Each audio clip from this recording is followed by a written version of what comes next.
데살로니가 전서 5장 18절입니다. 너무 많이 이제 들으셔서 잘 아시는 말씀이시지요. 다들 암송하시지요. 16절부터 유명한 데 아니겠습니까? 항상 기뻐하라, 쉬지 말고 기도하라. 이어지는 18절입니다. 합독하십니다. 시작. 범사에 감사하라. 이는 그리스도 예수 안에서 너희를 향하신 하나님의 뜻이니라. 아멘. 지난 2주간 새벽 성회를 통해서 은혜를 많이 받으셨습니까? 네, 고맙습니다. 아까도 잠깐 광고 시간에 말씀드렸지만 하나님께서 역사하실 때는 이렇게 어떻게 역사하시겠습니까? 반드시 어떤 과정을 통과하시는 것이에요. 가끔씩 이제 이렇게 하나님께 직통 계시를 받는 그런 분들이 계시더라고요. 저는 그런 분들 뵐 때마다 좀 무섭습니다. 그 대부분이 거의 다 지금 시대는 어떤 과정을 통과하십니다. 성경을 통과하시고요. 또 성령 충만한 사람을 통과하시고요. 또 믿지 않는 어떤 사람을 통해서도 하나님 역사하실 때가 많이 있으십니다. 환경을 통해서 말씀하실 때가 있는 것이죠. 특별히 이제 이렇게 뭔가 성회가 준비될 때, 또 하나님이 쓰시는 어떤 사람들이 쓰게 될 때 하나님께서는 그 사람을 통해서 각 사람에게 말씀하실 것이 틀림없이 있는 것입니다. 이번에도 성회 또 준비되고 있는데 다시 한번 말씀드립니다. 사모해 주시길 부탁드립니다. 사모함이 있을 때, 심령이 비어져 있을 때, 사모함이 있을 때 비어지는 것이거든요. 그때 하나님 속에서 그 비어진 심령 속에 가득히 채우실 것을 저는 확신합니다. 지난 그 2주간의 그 주제가 시편 84편이었습니다. 고라 자손의 시였습니다. 주의 궁정에서 한날이 악인의 장막에서 첫날보다 낫다 하는 말씀이었죠. 우리 성도님들, 우리가 주의 궁정에 우리 이제 좀 신약적으로 말한다면 우리 교회에 매일마다 나오기 쉽지 않습니다. 그러나 내가 있는 곳을 주의 궁정으로 만들 수는 있습니다. 디모데전서에 보게 되면요, 4장 5절에 기도와 말씀으로 거룩해야 된다 이렇게 했습니다. 우리 성도님들이 무릎 꿇는 그곳마다, 말씀을 상고하는 그곳마다 주의 궁정으로 변화될 것입니다. 우리 성도님들 각각 계시는 곳, 가정이든지 사업장이든지 하다못해 실려가고 있는 버스 아니든가 전철가 아니라 하더라도 그것을 하나님의 궁정 삼으시길 부탁드립니다. 그때 하나님께서 역사하시고 일하실 것입니다. 오늘 같이 나눌 말씀은 제목을 한번 봐주시기 바랍니다. 제목을 한번 같이 한번 읽어주시기 바랍니다. 시작. 하나님 감사합니다. 다시 한번 시작. 하나님. 다시 한번 시작. 하나님 감사합니다. 예, 오늘 같이 나눌 말씀이 하나님 감사합니다 라는 제목을 가지고 나누겠습니다. 제가 성경이 총 1189장으로 되어 있습니다. 절수를 하게 되면 31,173절입니다. 그 중에서 좋아하는 구절을 몇 개 꼽으라면 제가 담대하게 말씀드릴 수가 있습니다. 제가 좋아하는 구절들을 우리 선생님도 다 아세요. 제가 하도 많이 말을 해서. 마가복음 6장 42절 다 외우기 너무 쉽습니다. 6글자거든요. 다 배불리 먹고, 이 말씀입니다. 저는 이거 볼 때마다 너무 흐뭇합니다. 비록 배가 쪼르륵 하는 소리가 난다 하더라도 주님께서 다 배불리 먹고 하는 순간에 배가 그냥 확 불어나는 그런 어떤 마음이 듭니다. 다 배불리 먹고. 먹는 게 얼마나 중요하겠습니까?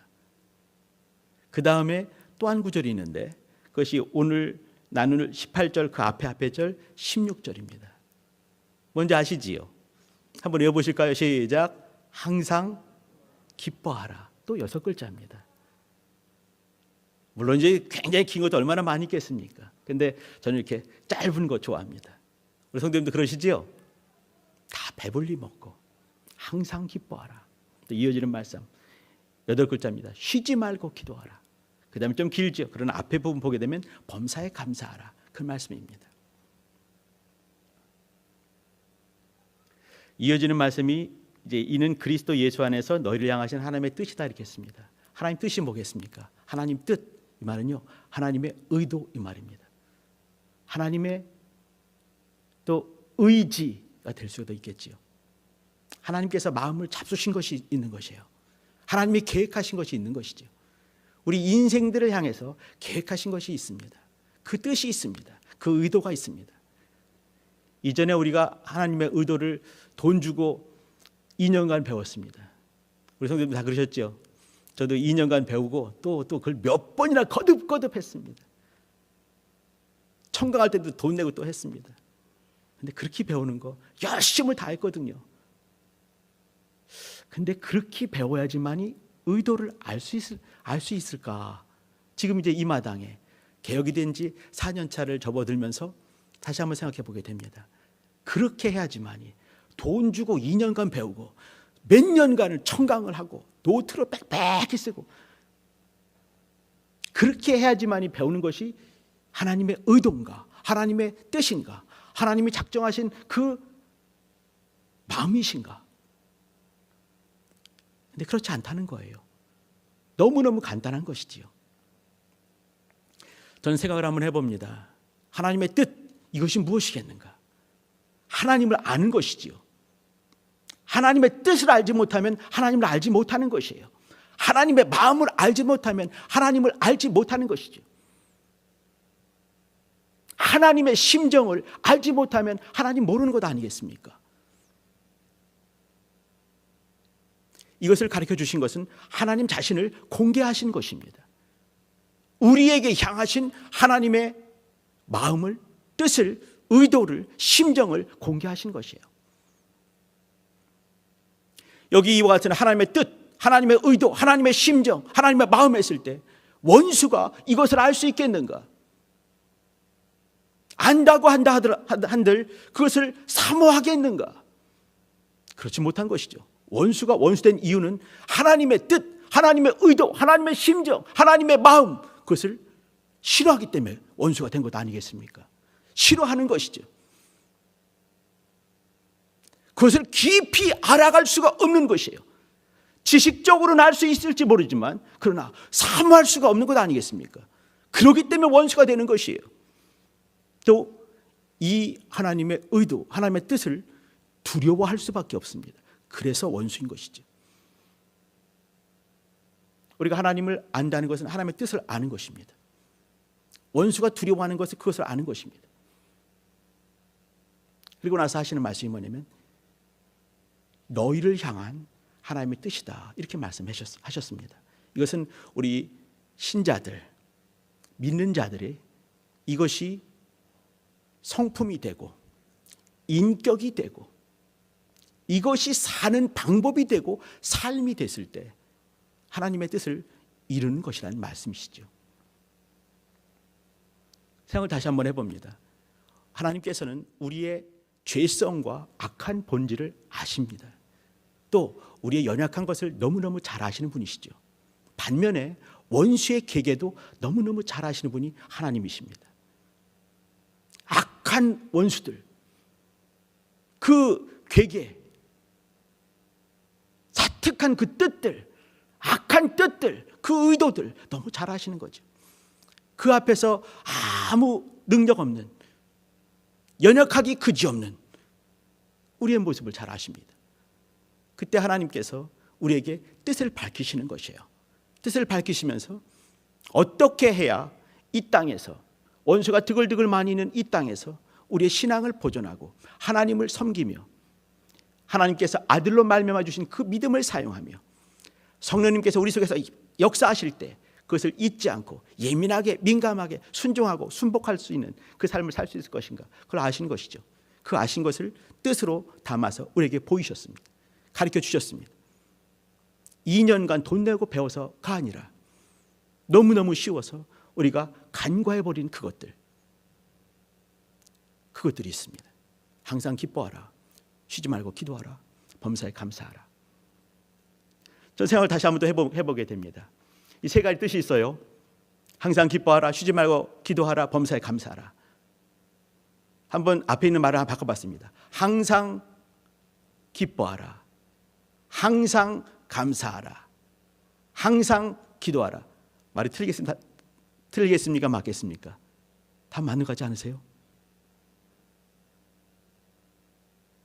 항상 이제 또 범사에 기뻐하라. 범사에 기도하라. 범사에 감사하라. 틀리겠습니까? 맞겠습니까? 맞을 것 같습니다.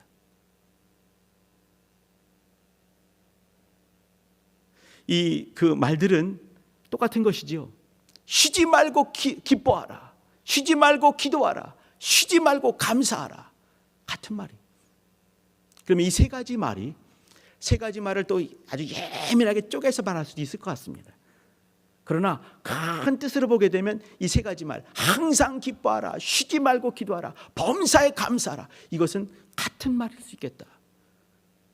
저는 이 세 가지 다른 말 같지만 이것을 한 가지 말로 한번 바꿔보려고 합니다. 그건 뭐겠습니까? 하나님을 이해하라. 그거 같은 거예요. 다시 말로 바꿔보겠습니다. 하나님을 인정하라. 이 말로 바꾸고 싶은 것이에요. 다시 바꿔보겠습니다. 하나님을 신뢰해라. 이 말입니다.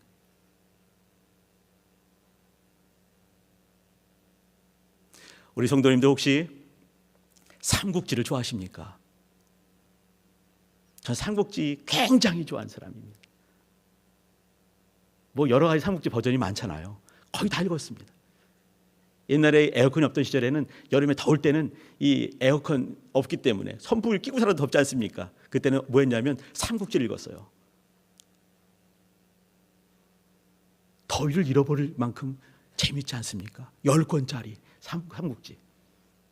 거기 보게 되면 그 가장 중요한 전쟁이 뭐겠습니까? 적벽대전입니다. 거기에 지금부터 1800년 전에 중국의 형주 땅에 전쟁의 신이 살고 있었어요. 누군지 아십니까? 공명선생, 복룡선생, 제갈량이입니다. 제갈량이 어느 날 3번이나 자기 집에 찾아왔던 47살 먹은 유비를 만나게 되면서 드디어 이제 출사를 하게 되는 거죠. 나가게 되는 것이에요. 세상에 나가게 되는 것입니다. 그때 몇 살인지 아십니까? 27살이었습니다. 27살은요, 제 아들내미 막내둥이에요. 정신없는 녀석. 근데 27살에 나가서 그 나이가 40대, 50대 되는 그 장수들을 부리기 시작합니다. 적백대전 아시죠? 그가 남동풍을 다 몰아온 다음에 그 다음에 이제 그 제갈량, 그 조자룡과 같이 이제 형주 땅으로 다시 와서 명령을 내립니다. 조자룡 어디 가서 어떻게 이제 조조군을 맞도록 준비하도록 해라. 장비 당신 어디 가서 댐을 쌓고 또 언제 몇 월 며칠 날 몇 시에 댐을 무너뜨려라. 이렇게 말을 하는 거예요. 관우 당신은 화용도에 가서 불을 피고 있으면 그곳으로 조조가 올 때 그때 목을 가지고 와라. 다 내리는 거죠. 생각해 보세요. 몇 월 며칠 날 댐을 쌓고 있다가 몇 월 며칠 날 몇 시에 댐을 무너뜨리라는 거예요. 왜 그러겠습니까? 그쪽으로 강으로 조조군이 왔을 때 몰살시키려고. 그러면 몇 월 며칠 날 몇 시에 글리 올 거를 전쟁의 신인 제갈량은 알고 있는 것이에요.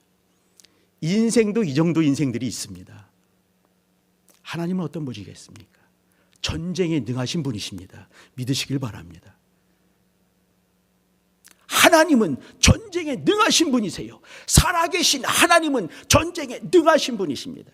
저는 이 말씀 항상 기뻐하라, 쉬지 말고 기도하라, 범사에 감사하라. 이는 너희를 향하신 그리스도 안에서 너희를 향하신 하나님의 뜻이니라 했을 때 하나님의 하늘문을 여시면서 하나님의 전략과 전술 필승할 수밖에 없는, 백전하게 되면 백승할 수밖에 없는, 원수와 싸워서 백전하면 백승할 수밖에 없는 그 필승의 전략.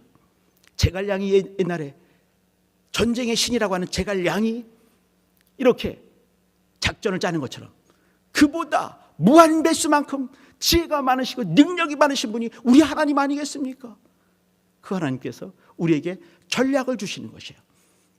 원수를 너무너무 잘 아시는 주님께서, 우리의 연약함을 너무너무 잘 아신 주님께서, 전능하신 하나님께서 전능성을 우리에게 허락하시는 것입니다. 그것이 뭔가요? 하나님을 신뢰하라는 말입니다. 하나님을 신뢰해라. 이거는 명령이면서 하나님께서 우리에게 요구하시는 것이면서 또 우리에게 부탁하시는 것입니다. 너희가 얼마나 힘드니, 얼마나 어려우니, 얼마나 살기 힘드니 하시면서 사는 방법을 우리에게 깨우쳐 주신 것입니다. 우리 성도님들, 혹시 제가 한 3년 전쯤에 이 말씀을 이렇게 좀 길게 나눴던 것들 기억을 하십니까? 감사합니다. 기억을 안 하시는군요. 제가 이러기 때문에, 우리 목사들이 이러기 때문에 사는 것 같습니다. 재탕을 하고 삼탕을 하더라도 이제 우리 성도님들이 또 새롭게 받아주셔서 너무너무 고맙습니다. 사실 신앙생활은 그렇게 하는 것입니다. 잃어버리기도 하고 또 듣기도 하고, 아, 그때 맞아, 그때 들었던 것이 있는 것 같아 하고 다시 들어도 괜찮습니다.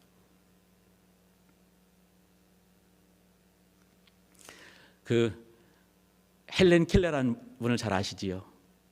삼중고에 어려움을 갖고 있던 그런 분 아니겠습니까? 난지 19개월, 2살 좀 됐을 때죠. 그때 열병을 앓은 바람에 그때 시신경과 청신경을 잃어버렸습니다.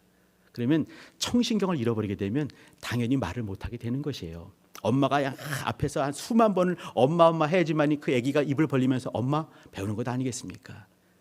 그러니까 엄마가 말을 못하면 아기도 말을 못하게 돼 있어요. 가르치는 분이 없기 때문에. 근데 얘가 아니죠. 헬렌 켈러라는 분은 이 열병 때문에 청신경, 시신경을 잃어버렸습니다. 그렇기 때문에 이 말도 못하게 된 거죠. 7살 때까지 짐승과 똑같이 살았습니다. 근데 어느 순간에 설리번이라는 유명한 선생님 만나게 되면서 정말 그 뼈를 깎는 그런 교육을 통해서 이제 이 언어를 알게 되고, 그리고 말을 알게 되고, 혀를 움직이는 조를 할 줄 알게 되면서 이제 이렇게 연설을 할 수 있게까지 되는 거죠. 자기는 못 듣지만 그러나 연설을 할 수 있게 되었습니다. 그가 이제 20살 때 이렇게 하버드에 가게 되는 거예요. 하버드 대학을 또 4년 만에 우등 졸업을 하게 됩니다. 근데 우리 이제 이렇게 자기의 역경 속에서 그 역경을 이겨나가면서 또 어떤 이상을 실현한 유명한 사람으로 또 이렇게 알 수 있지만 더 중요한 것이 있습니다. 그것은 뭐냐면 헬렌 켈러의 감사하는 태도입니다. 헬렌 켈러의 감사 들어보신 적 있으실 것 같아요. 그럼 이렇게 말합니다. 저는 역경이 있는 거죠. 이 삼중고, 이 하나만 이게 보이지만 않아도 얼마나 어렵겠습니까? 듣지만 못해도 얼마나 어렵겠습니까? 말을 못해도 얼마나 어렵겠습니까? 근데 이것이 세 개가 한꺼번에 있는 것이에요. 많은 사람들이 그럴 수도 있겠죠. 아유, 저주받았구나. 너무 쉽게 말하는 사람들 그렇게 말할 수 있을 것입니다. 근데 그는 그렇게 말합니다. 저는 저의 역경에 대해서 감사합니다. 감사로 시작을 하는 것이에요. 왜냐하면 제 역경 때문에 저는 저 자신을 알게 되었고, 저의 길, 내가 어떻게 살아야 되지 알게 되었고, 그리고 나의 하나님을 알게 되었기 때문입니다. 나 자신을 알고 나의 길을 알고 나의 하나님을 알게 되었습니다. 이렇게 말하는 거죠. 저는 역경 때문에, 이 귀를 잃고 눈을 잃고 혀를 잃었지만 저는 저의 영혼은 잃어버리지 않았습니다. 이 역경 때문에 귀를 잃고 눈을 잃고 혀를 잃으면서 나는 오히려 나의 영혼을 찾게 되었습니다. 그렇기 때문에 나는 모든 것을 가진 것과 동일합니다. 진배 없습니다. 하나님 고맙습니다. 하나님 감사합니다. 이렇게 말을 했습니다. 삼중고 있으면서도 하나님께 감사할 수 있는 것. 왜 그랬겠습니까? 하나님을 찾았기 때문에 그런 것이에요. 그분이 생명이기 때문에 그렇습니다. 그분이 나의 모든 것 되기 때문에 그렇습니다. 내 본향을 마련하신 아버지가 되기 때문에 그런 것이에요. 그렇기 때문에 나는 하나님께 감사합니다. 하나님 고맙습니다. 헬렌 켈러의 위대성이 있는 것이죠. 감사하는 태도.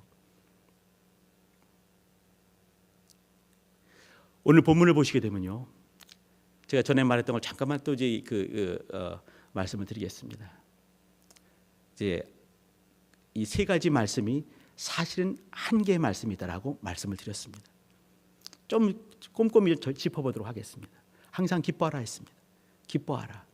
만약에 기쁨이 어떤 조건이라 한다면, 밖에서 주어지는 거라 한다면 우리는 항상 기뻐할 수 없을 것입니다. 범사에 기뻐할 수 없을 것입니다. 쉬지 않고 기뻐할 수가 없을 것입니다. 그래서 하나님께서 어느 순간에 우리 속에 쏙 넣어주신 것입니다. 쫄쫄쫄 떨어지는 그 물방울을 하게 되면 어느 순간 홀딱 마셔버리면 우리는 감사할 수가 없는 것이에요. 범사에 항상 쉬지 않고 감사할 수가 없는 것이지요. 하나님께서 우리 속에 넣어주셨기 때문에 신약시대를 한다면 아들로 말미암아 우리 속에 넣어주셨기 때문에 성령을 통해서 우리 안에 넣어주셨기 때문에 샘을 터뜨려 주셨기 때문에 우리는 항상 쉬지 않고 범사에 기뻐할 수가 있는 것입니다. 스가랴 8장 9절 보시게 되면 8장 10절을 보시게 되면 여호와 하나님을 기뻐하는 것이 우리의 너희들과 우리의 힘이니라 라고 말했습니다. 하나님을 기뻐하는 것이 우리의 힘입니다. 하나님께서, 우리 이제 이렇게 할 때가 많이 있어요. 하나님께서 무엇을 주셨을 때, 하나님 감사합니다. 이것을 베풀어 주셨군요. 이것이 정말 필요했는데 하나님 감사합니다. 그나마도 감사하지요. 사실 이렇게 감사의 제목이 딱 왔을 때 그것을 제각 알아채고 그것을 정말 알고 감사할 수 있는 것도 영감이 필요한 것 같습니다. 저는 영감이 발바닥 같은가 봐요. 한참 지난 다음에 어머 하나님 그때 그게 응답이었군요. 그럴 때가 참 많이 있더라고요. 감사의 제목도 정말 시차 없이 감사할 수 있는 것도 영감이 필요한 것입니다. 마치 죄가 딱 나타났을 때 시차 없이 회개할 수 있는 것도 영감이 필요한 것처럼 그것이 필요한 것이죠. 그러나 중요한 거 하나님이 채워주신 것이 아니라 하더라도 외양간에 송아지가 없더라도 포도나무에 결실이 열매가 없다 하더라도 감사할 수 있는 게 이게 신앙인데 정말 중요한 것은 뭐냐면 하나님이 아버지가 되시기 때문에 하나님이 살아계시기 때문에 감사한 것이 진짜 감사합니다. 저 처음 신앙생활할 때 하나님이 살아계시다고 하더라고요. 근데 그때 마음이 확 드는 것이 뭐냐면 난 아직 하나님이 살아계신 걸 모르는데 하나님이 살아계시면 정말 좋겠다 그 생각이 들었어요. 하나님이 살아계시면 정말 좋겠다. 그래서 그 하나님을 난 믿고 싶은 것이에요. 세상에 믿을 만한 것이 없기 때문에 실망을 너무 많이 했기 때문에 또 내가 정말 사랑했던 어떤 분도 어느 순간에 어떻게 되겠습니까? 돌아가시는 것이에요. 안 계신 것이죠. 그럼 난 무너지는 거죠. 막 이렇게 내가 믿었던 그분도 순간 없어지기도 하고 내가 정말 신뢰했던 그분도 어느 순간 나에게 큰 실망을 끼치기도 하고 이 땅의 모든 것들은 다 흔들리는 것이에요. 흔들리지 않은 터전이 없는 것이에요. 그런데 흔들리지 않은 터전, 회전하는 그림자가 안 계신 바로 그분, 나의 생명을 알고 내 생명을 지으시고 머리털까지 세우신 바로 그분이 살아계신다 했을 때 그분이 살아계시면 정말 좋겠다 그 생각이 들었습니다. 어느 순간에 또 그분이 나의 아버지라는 걸 알게 됐어요. 내 육체 아버지는 돌아가셨는데 막 무너졌는데 내 영의 아버지가 계시다는 거죠. 근데 그 영의 아버지는 실망시키시는 분이 아니세요. 죽는 분이 아닌 거예요. 영원히 살아계신 분이세요. 기뻐하라 할 때 이제 항상 기뻐하라, 쉬지 말고 기도하라 할 때 나온 얘기가, 기도할 때 가장 중요한 기도가 뭐겠습니까? 감사 기도죠. 시편에 보게 되면 시편 106편 1절, 107편 1절, 또 그냥 136편에 또 얼마나 많은지 이렇게 되는 거예요. 여호와 하나님, 하나님께 감사하라. 그의 선하심과 인자하심이 영원함이로다. 이렇게 말씀했어요. 그렇기 때문에 기도하라는 얘기죠. 하나님은 선하신 분이십니다. 아멘인 거예요. 그분은 인자하신 분이십니다. 아멘인 거예요. 그분은 영원하신 우리 모두의 아버지가 되십니다. 아멘인 거예요. 그렇기 때문에 기도하라는 거예요. 쉬지 않고 기도할 수 있는 이유는 우리를 실망시키지 않는 분이기 때문에 그렇습니다. 이 땅에는 우리를 사랑하는 분이 참 많이 계십니다. 알고 보면요, 우리가 이렇게 힘들어하는 분보다 우리가 정말 사랑할 만한 좋으신 분이 세상에 더 많이 계십니다. 근데 그분이 그런 분들이 항상 동일할 수가 없는 것이에요. 또 영원할 수가 없는 것입니다. 그게 인생이 어려운 것이지요. 그 좋으신 분들마다 왜 이렇게 빨리빨리 돌아가시는지, 또 왜 이렇게 빨리 변질되시는지, 또 할 수 없이 거리가 떨어질 수밖에 없는지. 어느 날은 집에 들어가니까 제 아내가 울고 있었습니다. 저 여자가 왜 저러나. 가만히 있어도 와서 말을 하죠. 중얼중얼 말을 합니다. 왜 그러냐니까 자기가 좋아하고 사랑하는 사람들마다 다 떠난다는 거예요. 어디 이제 과테말라로 가기도 하고, 어디 뉴질랜드로 가기도 하고, 또 어디 멀리 이사 가기도 하고, 늘 같이 옹기종기 모여서 막 좋아서 막 짝짝하면서 올 텐데 그런 분이 딱 떠나가 버리는 거죠. 자기가 좋아하고 사랑하는 사람마다 다 떠난다고 징징 울고 있더라고요. 근데 그 모습이 우리의 모습입니다. 영원히 같이 있으면 정말 감사할 만한데 그런 분이 떠나는 것이에요. 그러나 하나님은 그런 분이 아니십니다. 우리 하나님은 그런 분이 아니세요. 영원히 그 선하심이 영원하시고 인자하심이 자비하심이 영원하신 분이 여러분의 하나님이신 걸 믿으시길 바랍니다. 내가 감사할 수 있는 이유가 그렇습니다. 내가 기뻐할 수 있는 이유가 그렇습니다. 내가 범사에 감사할 수 있는 이유가 바로 거기에 있는 것이에요. 쉬지 않는다라는 개념을 제가 3년 전에 말씀을 드렸습니다. 성경에 보니까 쉬지 않는다라는 말 많이 나오지요. 근데 쉬지 않는다가 이렇게 헤쳐 모이게 되면 그 히브리 사람들이 사용하는 쉬지 않는다라는 개념, 항상 쉬지 않고 범사에, 이거 뜻이 뭐냐면 임금이, 나라의 임금이 백성들에게 요구하는 것이에요. 뭐겠습니까? 세금입니다. 너 우리 나라의 백성이지, 그 증표를 내라. 그리고 이제 세금을 내는 것이죠. 그걸 세금을 쉬지 않고 냈을 때 쉬지 않는다, 이런 말입니다. 임금이 우리에게 요구한다는 것이에요. 하나님도 우리에게 요구하시는 것이 있습니다. 그 요구는 하나님께서 필요해서 그러신 것이 아니에요. 우리에게 더 필요하기 때문에 요구를 하시는 것이에요. 신앙을 요구하기도 하시죠, 그죠? 믿음을 요구하고, 신앙 요구하고, 또 성장을 요구하고, 강건하길 요구하고, 여러 모양의 요구를 하십니다. 세상의 임금은, 세상의 대통령은 우리에게 세금을 따꼼따꼼 때마다 받아가고, 그래서 또 사실 우리 또 이렇게 사회 간접자본, 길을 닦아놓기도 하고 뭐도 하기도 하고 우리에게 저 좋은 것도 많이 하지요. 근데 우리 하나님은 우리에게 정말 필요한 것을 가져가셔서 우리에게 정말 필요한 것을 가장 최고의 적기에 허락하시는 아버지가 되십니다. 믿으시길 바랍니다. 또 한 가지는 뭐냐면 원수가 있어요. 원수가 큰 성을 쌓았습니다. 그러면 원수와는 이렇게 같이 하늘을 맞대고 살 수가 없는 것이에요. 네가 죽든가 내가 죽든가 해야 되는 것이죠. 그러면 우리는 싸워야 됩니다. 지속적으로 싸우는 것이죠. 쉬지 않고 싸우는 것이에요. 이것이 쉬지 않는 것입니다.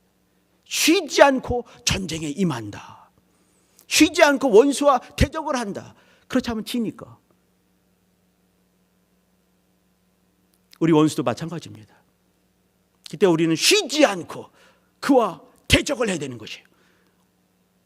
사는 방법, 내가 하나님을 기뻐하면서, 하나님을 신뢰하면서, 하나님을 믿어드리면서, 인정하면서, 범사에 간구하고 기도하면서 감사함으로 대적을 하는 것이죠.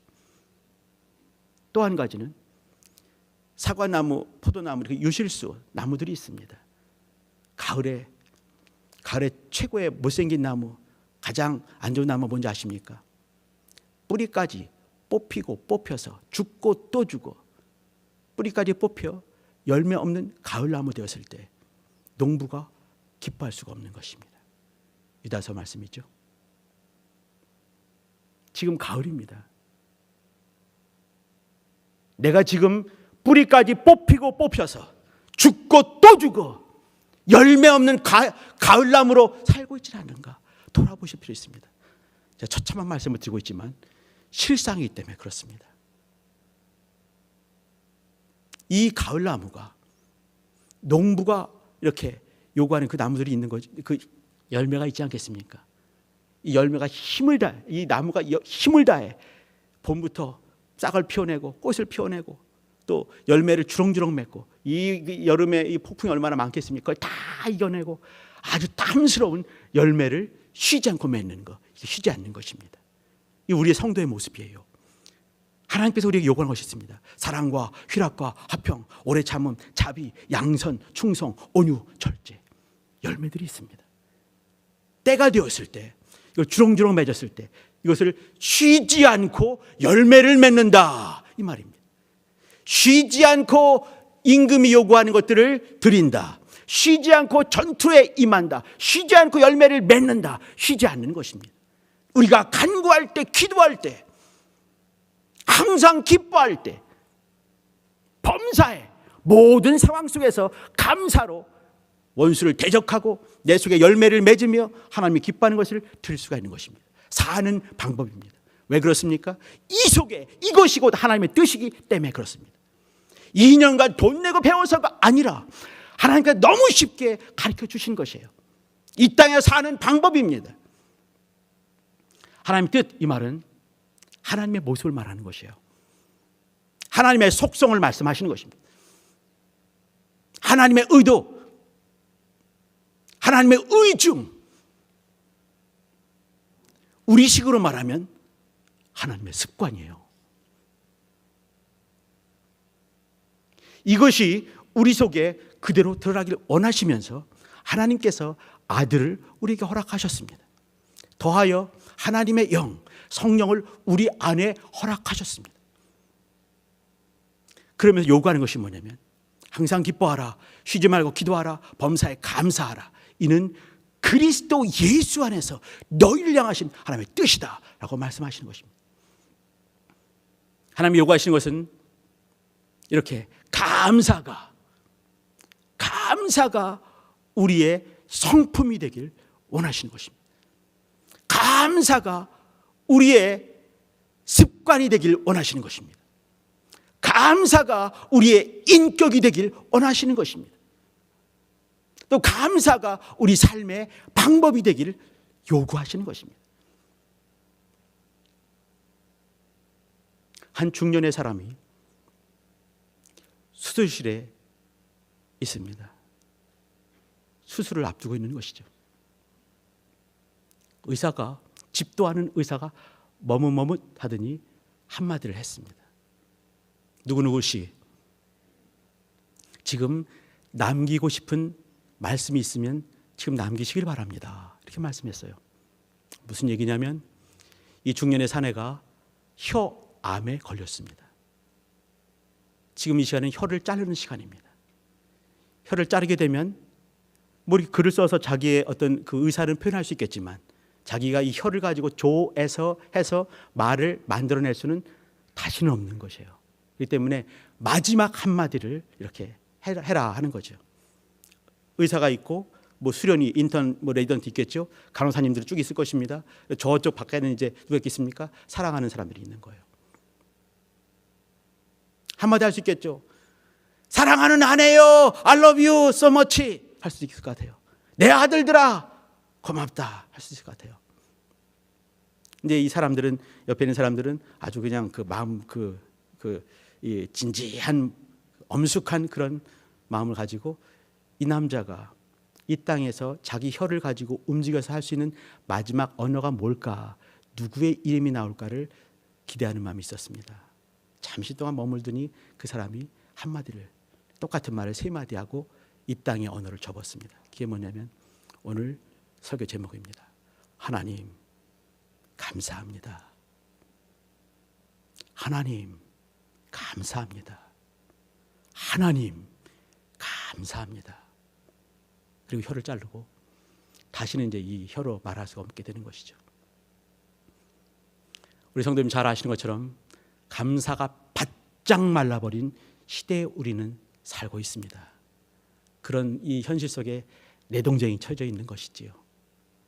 이때 감사가 우리의 성품이 되고 습관이 되고 인격이 되고 삶의 방법이 될 수 있다 한다면 그것은 우리에게 향하신 하나님의 뜻을 이루어 드리는 것입니다. 하나님의 요구를 받드는 것입니다. 하나님의 소망을 이루시는 겁니다. 주님께서 이걸 기뻐하십니다. 이제 한 주간 지나면 추수감사주일입니다. 요 한 주간 있는데 하루에 하나씩만 감사의 제목을 한번 기도 제목을 가지고 한번 적어보도록 하시지요. 여기 이 감사헌금 봉투가 있습니다. 이 봉투에 보니까 뒤가 환해요. 이렇게 이 봉투 이 뒷면에 가능하다면은 이인재 형제의 감사 제목 7가지 월화수목금토 주일까지 이렇게 7개를 써서 주 앞에 드렸으면 어떻겠는가. 쓰지 않는다 하더라도 감사의 제목들을 한번 찾아보시기 바랍니다. 하나님께서 나에게 허락하신 것이 어떤 것이 있는가 한번 찾아보시기 부탁드립니다. 같이 찬양을 하시죠. 찬송가 500장입니다.